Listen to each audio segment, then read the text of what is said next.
Hello sir, this is Urmi Jariwala from Laprocare multi speciality hospital અને આજે આપણી સાથે શહેરના જાણીતા psychiatrist doctor Pranav sir Kachhikar છે અને આજે જે અમે ટોપિક લીધો છે તે ટોપિકનું નામ છે માઇગ્રેશન.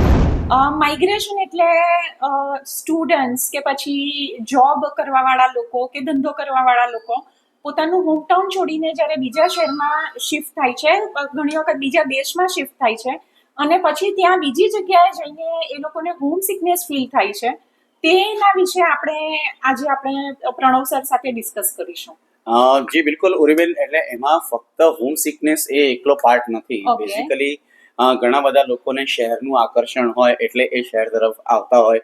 એ લોકોને એવું લાગે કે મારી રોજીરોટી હું ત્યાં વધારે સારી રીતે કમાઈ શકીશ અને એ જે ગામમાં રહ્યો છે એના કરતા એની રહેવાની પદ્ધતિ આખી બદલાય છે.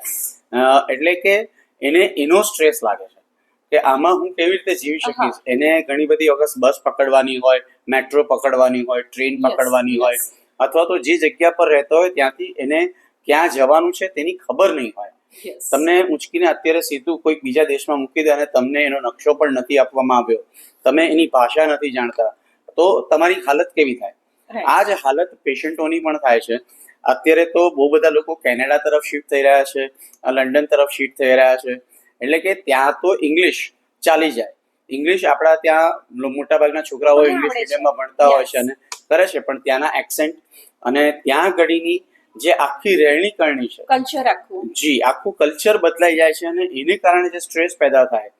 એમાં હમણાં મારી પાસે છેલ્લે એક પેશન્ટ તો એવું આવી ગયું કે એના મા બાપ જ આવેલા હોસ્પિટલમાં, ત્યાં ઘડીથી નીકળી ગયેલો અને એ બિચારાએ નયાગ્રામાં જઈને કૂદકો મારી દીધો અને 1 વર્ષ પછી એની લાશ મળી અને માંડ કેનેડાથી એની લાશ, એટલે કેનેડાથી એની લાશ તરીને અમેરિકામાં જતી રહેલી ને અમેરિકામાંથી રિકવર કરીને એ લોકોએ ત્યાંથી ઇન્ડિયા મોકલી. એટલે આટલી હદ સુધીના સ્ટ્રેસ. એટલે હું પોતે સર 25 વર્ષ પહેલા અમેરિકા ગયેલી અને I was the first to go abroad in my family અને it was all new for me. ત્યારે ઇન્ટરનેટ પણ આટલું બધું નહીં હતું, એટલે જુદા જુદા મેપ્સ અવેલ કરીને તમે બસના રૂટીન જુઓ, સબવેના રૂટીન જુઓ, હોટેલ ક્યાં છે, ઓફિસ ક્યાં છે.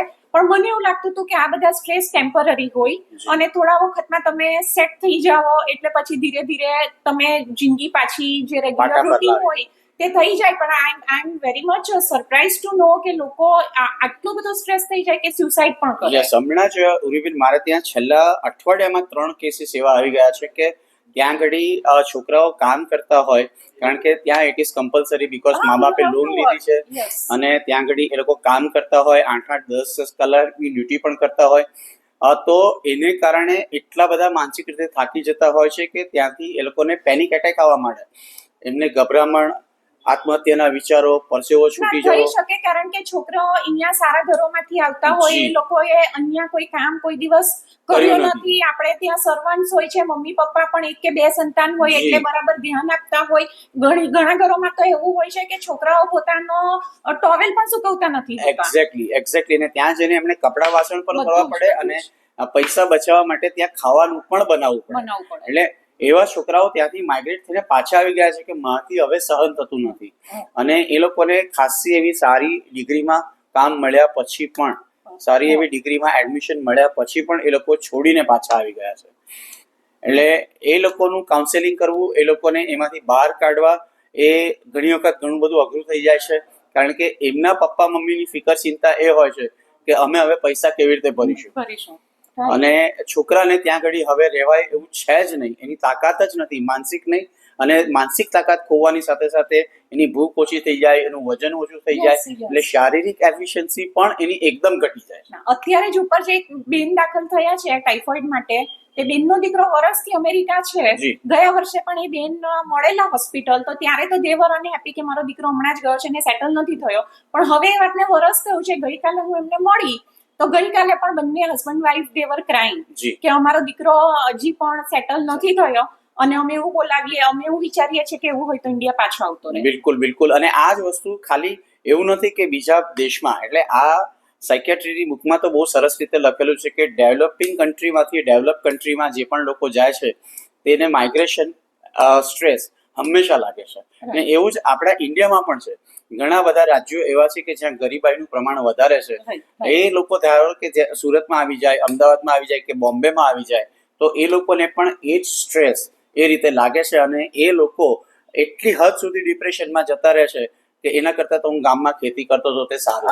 બીજો એક પોઈન્ટ આ પણ, એટલે પહેલા તો મને એવું લાગતું હતું કે સ્ટુડન્ટ્સ એટલે જે 20-25 વર્ષના છોકરાઓ છે એ લોકોને આ ઇશ્યુ થાય છે, પણ હમણાં જ મેં સમીરભાઈ સાથે પણ વાત કરી કે મારા એક કોલીગ at an age of 40 he moved to another city. He was having such a good job, he was working as a scientist, but he doesn't like it there, though it is the good city, and he is planning to come back to Surat. Yes definitely. કારણ કે આપણે 140 કરોડની ઉપર પહોંચી ગયા છે. દુનિયામાં કદાચ સૌથી વધારે વસ્તી હવે આપણી છે.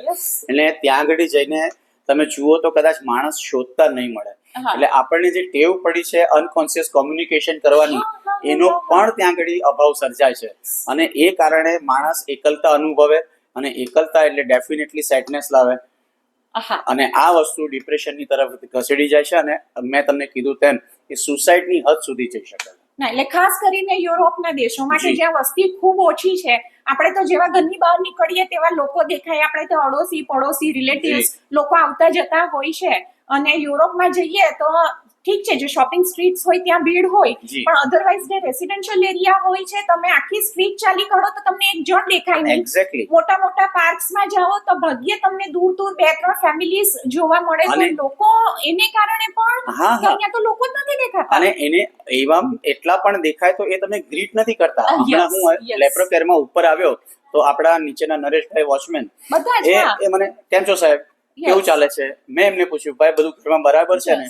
આટલી એક કર્ટસી જે ઇન્ડિયન કલ્ચરની અંદર છે એ ત્યાં નથી. ત્યાં આગળ એવું માનવામાં આવે છે કે કોઈની જીવનમાં દખલ અંદાજી નહીં કરવાની, એ લોકોનું કલ્ચર છે. જી, એટલે એ એક બહુ ભારી સ્ટ્રેસ થઈ જાય છે. હા, કે કોઈ જોતું નથી, કોઈ વાત નથી કરતું, કોઈ હસતું નથી.